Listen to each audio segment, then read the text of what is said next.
Guiones y guionistas, capítulo 131.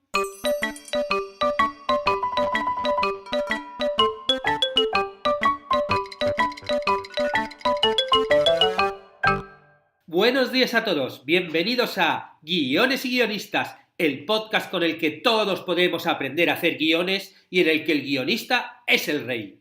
Cada semana salimos al aire con 2 programas en los que vemos un nuevo elemento, técnica o herramienta para que sepáis más del local mundo de los guionistas y el mundial arte de los guiones. Hoy volvemos con vuestras preguntas al consultorio de guión y hablaré de concursos, de telenovelas turcas y algunas cosas más. Ya sabéis que podéis transmitirme cualquier duda que yo una vez al mes las contesto en el podcast para que sirva a todos los oyentes. Si tenéis prisa con la duda, recordad que los suscritos a los cursos de guiones y guionistas tienen soporte y la respuesta es inmediata. Esa es una de las ventajas de estar suscrito, por supuesto, además de todo lo que se aprende en las clases, claro. Y en la plataforma de cursos de guión que hay en davidestebancubero.com volvemos con el curso de pitch de guión. Hoy vamos a ver consejos muy útiles para, por un lado, preparar el pitch lo mejor posible y, por otro, ejecutarlo con éxito. Como bien sabréis ya los que lo habéis intentado alguna vez, los pitch suelen poner a los guionistas muy ansiosos, muy nerviosos, pero ya veréis que con los consejos que os voy a dar hoy, a partir de ahora van a ser un éxito.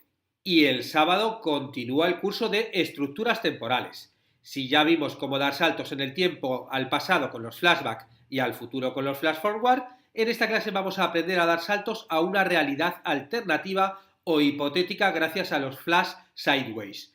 Preparaos porque esto se complica y nos da muchas oportunidades a los narradores con ganas de experimentar. Y hoy estamos de enhorabuena, chan chan chan, porque con estas 2 clases que os he dicho, llegamos a las 100 lecciones en la plataforma Guiones y Guionistas de 13 cursos diferentes. La verdad que es que el que no se lance a escribir guiones es porque no quiere. Porque entre los podcasts y los cursos hay material suficiente para el que tenga una historia pueda escribirla profesionalmente y bueno, luego ya después rodarla. Pero bueno, siempre hay que, lo primero de todo siempre es el guión, que es un poco a lo que nos dedicamos aquí, a hablar de guión. Aprender el oficio de guionista, la verdad es que nunca ha estado tan al alcance de la mano, por tan solo $10. Vamos a pasar allá al consultorio de preguntas del guión. La primera pregunta nos llega desde Facebook y nos la hace Óscar Rojas. Y dice así: hola, estimado. Esperando estés bien tú y toda tu familia, te iba a hacer la siguiente pregunta. Releyendo el libro El guión de Robert McKee, que es un libro denso a mi parecer, lo pone así entre comillas, aparece la frase: las historias son metáforas de la vida. ¿Tú sabes qué quiere decir esta frase? Eso es todo de antemano. Muchas gracias. Bueno, pues gracias a ti, Óscar, por tu mensaje. Y sí, mi familia está estupendamente. Hoy ha salido aquí el sol en Montevideo y bueno, ya estamos todos con unas ganas de primavera que vamos, como locos. Bueno, pues lo que he hecho ha sido ir directamente al libro de Robert McKee, al guión, para ver un poquito a qué se refería Óscar con su pregunta. Y os leo el texto donde habla Robert de esto, aunque bueno, habla varias veces a lo largo del libro de la metáfora esta, o sea, de que los guiones son metáforas de la vida, pero bueno, vamos a este texto directamente. Dice así: los guionistas que escriben retratos y espectáculos, y en realidad todos los guionistas, deben llegar a comprender la relación que existe entre la historia y la vida. La historia es una metáfora de la vida. El narrador es un poeta de la vida, un artista que transforma la vida cotidiana, la vida interna y la vida externa, el sueño y la realidad, en un poema cuya rima son los acontecimientos en lugar de las palabras. Una metáfora de 2 horas que nos dice: la vida es así. Por consiguiente, una narración debe abstraerse de la vida para descubrir sus esencias, pero sin llegar a convertirse en una abstracción que pierda todo sentido de la vida vivida. Una narración debe ser como la vida, pero no tan literal que carezca de profundidad o de un significado que vaya más allá de lo que resulta obvio para todo el mundo. Bueno, yo creo que aquí la verdad es que lo explica muy bien, ¿no? Él, claro, por un lado está la vida y por otro lado están las historias, ¿no? Los guiones, en este caso. La vida es algo, pues lo que vivimos, ¿no? El día a día, lo que vivimos, lo que viven otras personas, lo que leemos que les pasa a otras personas, lo que escuchamos que pasa a otras personas, pero nosotros cuando intentamos contar una historia tenemos que extraer de la vida, o sea, de esa cosa que nos ha pasado a nosotros, que queremos escribir un cortometraje, o que hemos leído, o que nos han contado, y tenemos que construir una historia a partir de ahí. Y al construir esa historia, estamos creando una metáfora que nos va a hablar de esa cosa que es lo que nos motivó a escribirlo. Y esa metáfora la vamos a construir con las herramientas con las que trabajamos los guionistas. Vamos a tener que pensar quiénes son los personajes, quién es el personaje protagonista, al cual, bueno, pues le va a pasar un detonante, le va a pasar algo en la trama, con el cual pues él va a tener un objetivo que cumplir a lo largo de toda la historia, y a partir de ahí pues nos vamos a dedicar a crearle obstáculos en el camino para que le cueste conseguir ese objetivo, y en esos obstáculos él va a tener que luchar contra ellos, y de repente parece que lo va a conseguir, y luego no lo consigue. Y va a llegar un momento en el final de nuestra historia en el que, bueno, pues nuestro protagonista pues tendrá que en el clímax decidir, tendrá que tomar una elección y conseguirá ese objetivo o no. Y a lo largo de toda esta estructura que hemos creado, ¿no? Nosotros lo que hacemos es un poquito destilar qué es lo que queremos contar que nos va a remitir en la vida. Y esto nos vale para todo, nos vale para cosas muy personales, para cosas reales. De repente pasa mucho de, no, es que me ha pasado esta historia. Vale, sí, te ha pasado esta historia que es real, pero nosotros esta historia, estos hechos de la vida que me han pasado, pero para construir una historia vamos a tener luego que esos hechos, utilizar las herramientas del guionista, que es algo de lo que hablo yo en los podcasts y en los cursos, para poder contar esa historia. De tal forma que luego el espectador que vea esa historia, al sentir, al emocionarse, al seguir la trama, al ver cómo la historia está construida, luego, al ver la metáfora que tú has creado, va a poder sentir un poco la esencia de lo que quieres contar con esa historia que tú has vivido. Y esto también nos pasa cuando contamos historias, como decía Baki, soñadas, o yo que sé, cuentas algo de ciencia ficción. Sí, estás contando una historia de ciencia ficción, pero en el fondo estás hablando del ser humano y de las emociones que nos pasan a todos. Y vale, sí, esto está pasando en Marte, pero en Marte también se enamoran, en Marte también tienen que luchar contra las fuerzas del mal, en Marte también hay gente ambiciosa, en Marte también hay conflictos entre los compañeros. O sea, las cosas que nos pasan a nosotros en el día a día, en nuestra vida, también pasarían en una historia, ¿no? Que ahora cuando los de Tesla, ¿no? los envían al espacio exterior bueno, ahora mismo que parece que quieren que vayamos a Marte y todas estas cosas, allí seguirán pasando todo este tipo de historias. Y es así porque la vida es lo que pasa. Bueno, pues Óscar, con eso espero más o menos haberte contestado un poquito a tu duda. Por un lado está la vida y por otro lado están las historias.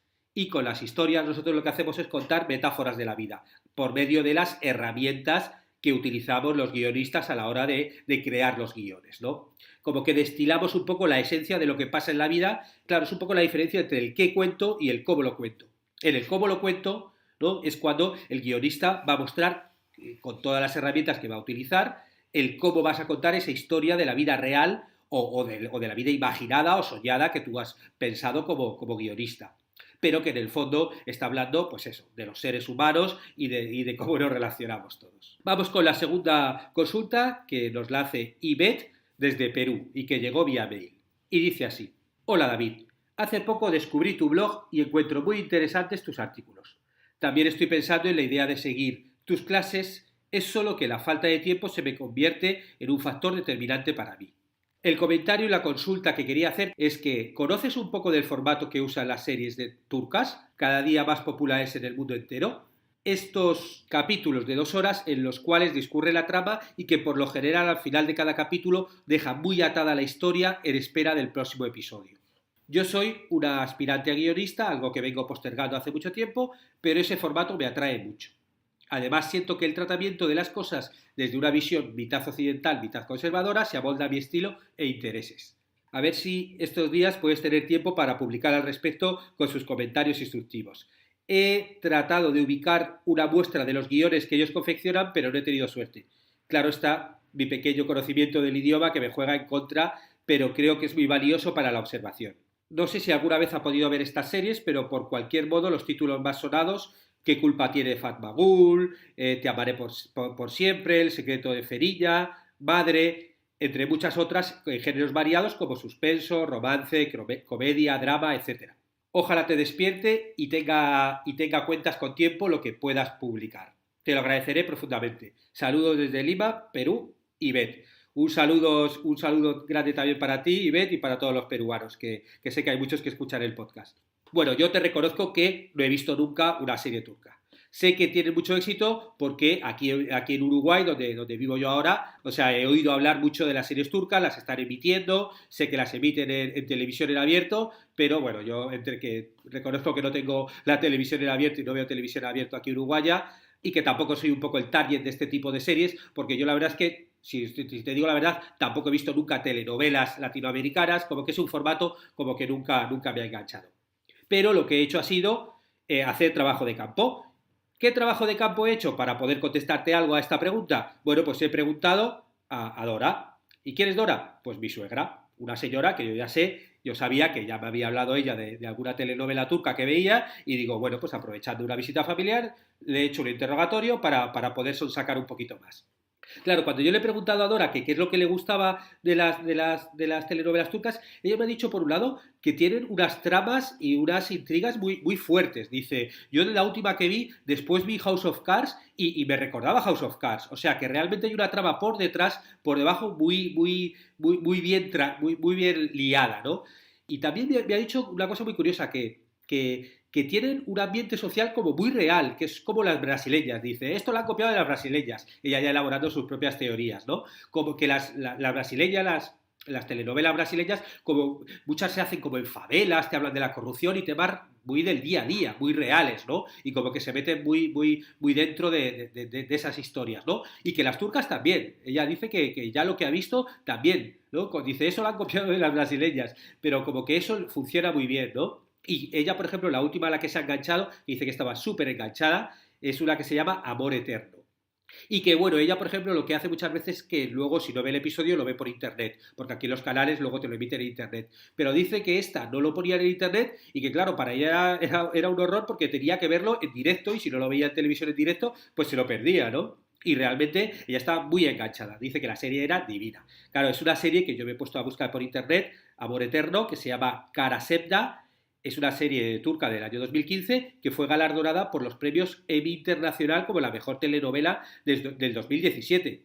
Porque es que, claro, estas series, yo creo que el subboom fue, pues eso, a principio del año 2000, que creo que es Falmagud, y luego en el 2014 yo creo que ya se exportaban, leí por ahí más o menos 400 millones de personas, las veían en 75 países, en Estados Unidos, en Europa, en Latinoamérica ha funcionado muy bien, porque claro, es un formato el formato de telenovela bueno, que gusta mucho, ¿no?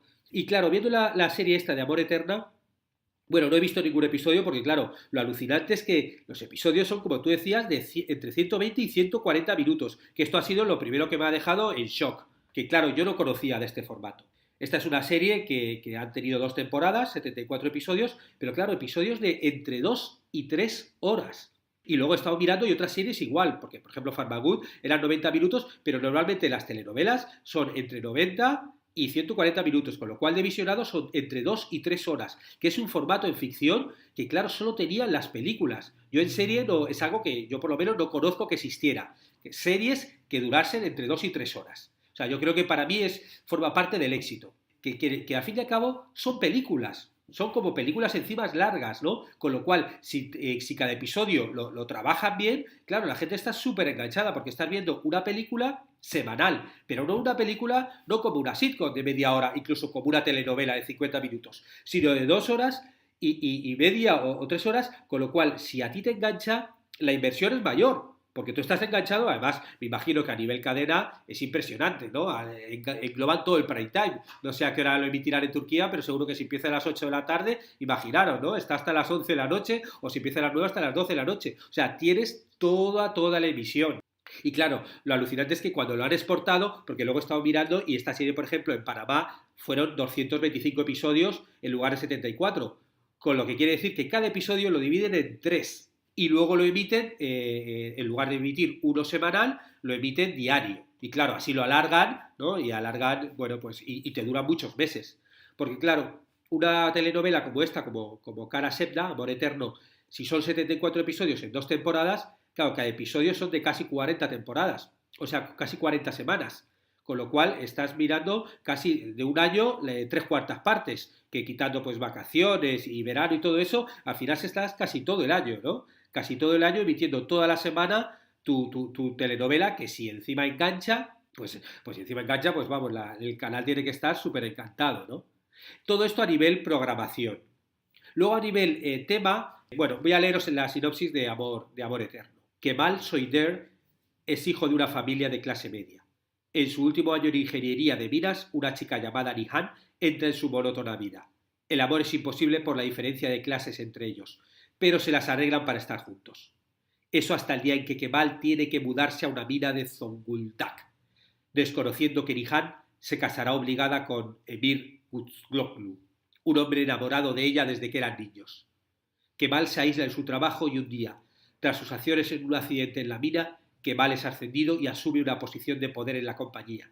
5 años después, Kemal toma la decisión de regresar a Estambul para afrontar su pasado. Claro, la temática yo la veo y bueno, típica temática de romance, con el romance imposible, Romeo y Julieta, ¿no? Como aquí en este caso separados por clases sociales, el amor imposible, como muy, muy clásico. Luego, bueno, pues él se va y vuelve unos años después, tipo el Conde de Montecristo. O sea, estamos hablando de telenovelas y de tramas clásicas ya no de la telenovela, sino anterior aún. Hace varios episodios, en el 110, hice un podcast que hablaba del origen de las series televisivas. Os voy a poner el link aquí en las notas del programa. Y ahí hablaba de cuál es el origen de todo este tipo de series, que está en las novelas por entregas del siglo XIX, luego en el folletín francés, que ahí es donde empezó a contar las historias de una forma seriada, que tenía que esperar una vez a la semana, que cada episodio luego tenía una autonomía en sí mismo y te enganchaba. Ahí se empezó a trabajar con el cliffhanger y acabar todos los episodios con ese giro final, ¿no? Que te hacía aguantar de semana a semana. Y eso más o menos veo que las tramas son iguales, ¿no? Estas historias de amor, que vuelve la venganza, el recuperar, o sea, son un poco las historias, lo que pasa es que sí que es verdad que se modernizan. Y muchas he visto historias de estas turcas y están como más modernizadas. Tú ves las fotos de la serie esta y claro, es otra historia. Incluso, por ejemplo, otro tipo de temáticas. ¿Qué culpa tiene Fatmagul? Pues ahí hablan de una violación de varios hombres a una mujer, luego el juicio a los culpables. Claro que es algo muy, muy moderno y sobre en un país que tiene una parte muy, muy, muy religiosa, ¿no? El tema de la violación, que luego he leído que incluso a partir de esa serie muchas mujeres se atrevieron a denunciar la violación. O sea que, claro, ya estás modernizando los temas dentro de lo que es Turquía, ¿no? Pero sí que veo que a nivel temático están un poquito con los mimbres de siempre de la telenovela, pero alargando la historia, ¿no? En lugar de contarlo en 50 minutos, contándolo en 2 o 3 horas. Que eso para mí sí que es un poco lo más revolucionario de este tipo de series. Pero bueno, un poco por encima, esto es lo que puedo decirte. Y ven, algún día a ver si tengo tiempo y me meto un poquito más a analizarlo y hago un podcast solo dedicado a esto. Más preguntas. Daniel vía Facebook. Hola David. A veces veo concursos de preguntas y respuestas y en casa discutimos sobre la respuesta correcta. Incluso a veces lo buscamos en internet y hay dudas. ¿Cómo hacen en los concursos televisivos para que no haya discusiones por si está bien una respuesta o no? Gracias por el podcast. Bueno, gracias a ti, Daniel. Sí, bueno, el mundo de las preguntas, hacer preguntas y respuestas en un concurso, yo la verdad es que cuando empecé a mediados de los 90 a trabajar, trabajé en algún concurso haciendo preguntas y respuestas, luego en algún momento de mi vida también me ha tocado un periodo de tenido también que hacerlo y es algo que tiene su arte, ¿no? Normalmente los concursos de preguntas y respuestas, los quiz show, suelen ir grabados y luego se emiten. Normalmente se graban incluso varios el mismo día, se agrupan y así es una forma de producción más sencilla, ¿no?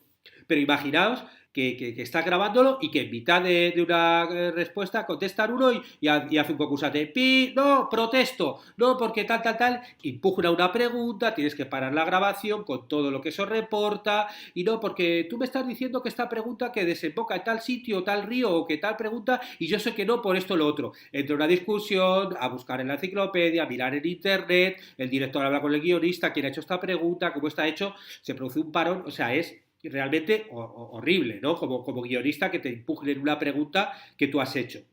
Y luego, obviamente, muchísimo peor es si el programa es en directo, en vivo. Imagínate en directo que alguien que de repente conoce muy bien esa respuesta por lo que sea y te impugna en directo y te dice, no, yo esto lo sé porque yo he estado allí y esto es así, o porque yo lo viví, o porque mi abuelo era el que, yo qué sé, cualquier cosa, y te impugna en directo. Bueno, pues puede ser un problema grande.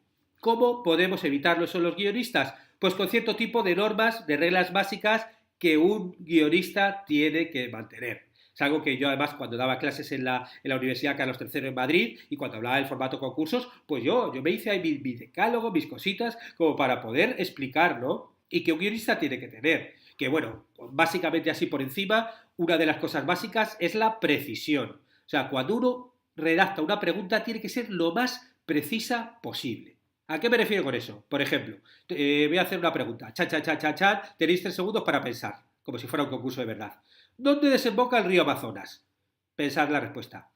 Tintón, tintón, tintón, tintón. Bueno, pues ante esta pregunta habrá gente que me habrá dicho en el Océano Atlántico, y es correcto, el río Amazonas desemboca en el río Atlántico, pero seguro que hay gente que también ha pensado, en Brasil, ¿no? Es porque sí, no hace tal, que sí, Colombia, Perú, tal, y desemboca en Brasil. Y también es correcta. Pero también alguien ha podido decir Belén, que es la ciudad de donde desemboca. Y también es correcta. ¿Qué pasa? Que cuando preguntas dónde, pues es algo como muy ambiguo y todas esas respuestas serían correctas. Con lo cual tenemos que ser muy precisos a la hora de crear esta pregunta. O por ejemplo, pregunto, ¿cuándo fue el descubrimiento de América de Colón? Pues habrá gente que piense, en 1492. Otros dirán, en el siglo XV. Y las dos respuestas son correctas. Imaginaos si os pregunto, por ejemplo, ¿cómo quitaríais una mancha de café?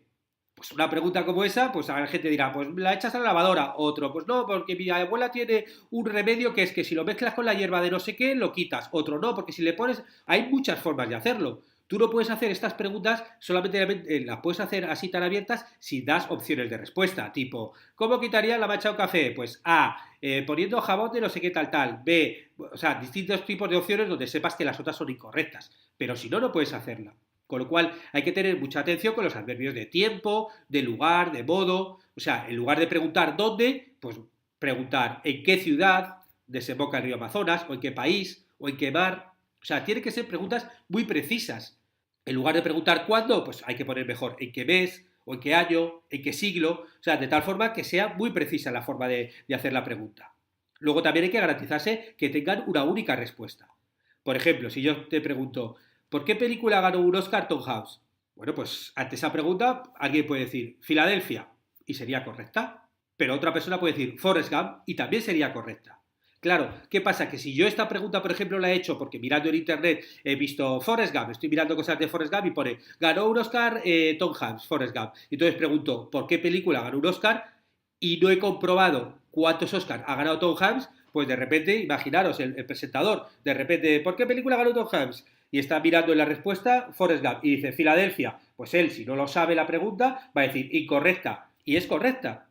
Con lo cual, obviamente, cuando uno hace esas preguntas, tienes que comprobarlo. Si tú has hecho esta pregunta, pues tú tienes que ir luego a mirar Tom Hanks, ver cuántos Oscars ha ganado y entonces, claro, a partir de ahí ya hacer la pregunta más cerrada. Entonces tú podrías hacer la pregunta, ¿por qué película con nombre de ciudad ganó un Oscar Tom Hanks? Y entonces ya la respuesta correcta es Filadelfia. Eso nos llevaría un poquito a la precisión del punto anterior. Y si no, la otra opción es que tú pongas por qué película ganó un Oscar Tom Hanks y que le ponga las dos respuestas, Filadelfia o Forrest Gump, y que te valga cualquiera de las dos. O por qué películas ganó y estás preguntando por dos. Pero lo que no puedes hacer es que tú no lo compruebes antes y que te pille por sorpresa. Luego también hay que tener mucho cuidado con las preguntas, por ejemplo, políticamente incorrectas. Porque eso, dependiendo de dónde estés, puedes hacer unas preguntas u otras. Porque tú, por ejemplo, tú preguntas ¿en qué país buscarías el monstruo del lago Ness? Y hay gente que te puede contestar en Gran Bretaña o Reino Unido. Pero, por ejemplo, ¿vale Escocia o no vale Escocia? ¿Es un país o no es un país?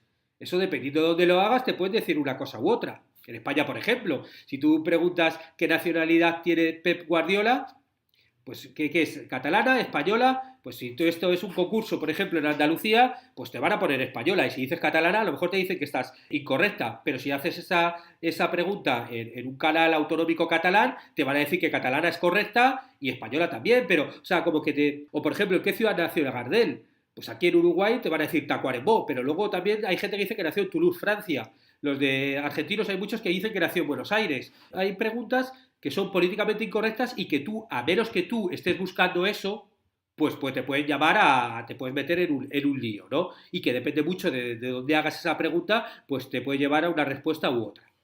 Y luego también hay que tener mucho cuidado con la caducidad de las preguntas, porque hay preguntas que caducan. Entonces, si tú, por ejemplo, haces esta pregunta hoy y estás mirando una información de internet de hace tiempo, pues probablemente esa pregunta haya caducado. Tienes que preguntar. Yo, por ejemplo, aquí en Uruguay, uno de los jugadores de fútbol muy querido que hay es Sebastián Abreu, el Loco Abreu. Si preguntas en qué equipo de fútbol juega el Loco Abreu, tienes que estar muy atento a cuándo has hecho esa pregunta. Porque Abreu, que todavía sigue jugando, ha jugado en más de 25 equipos de 10 países distintos. Hoy, el día de hoy, que estoy grabando aquí a finales de agosto, está jugando en Magallanes, un equipo que se llama Magallanes que está en Chile. Pero, dependiendo de cuándo escuches esta pregunta, hoy es 28 de agosto del año 2018.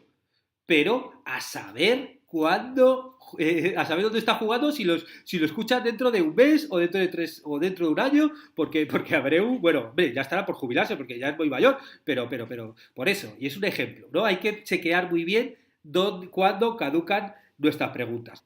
Aprovecho para informar que estoy preparando un curso sobre los concursos televisivos en el que aprenderemos a crear nuestro propio concurso con su mecánica. Saldrá en un par de semanas, con lo cual, bueno, atentos porque vamos a ver todo este tipo de cosas. Bueno, y con esta consulta terminamos el podcast de hoy. Y si os ha gustado, agradecería comentarios y valoraciones en iTunes, en iVoox, en YouTube, o que compartáis este podcast por redes sociales. Y por supuesto agradeceros siempre a los que estáis suscritos a los cursos de guiones y guionistas porque, bueno, ayudáis a que todo esto se mantenga y que este podcast siga en marcha. Y termino recordando que estaremos juntos los martes y jueves con nuevas técnicas, estrategias de análisis para que aprendamos entre todos a ser mejores guionistas.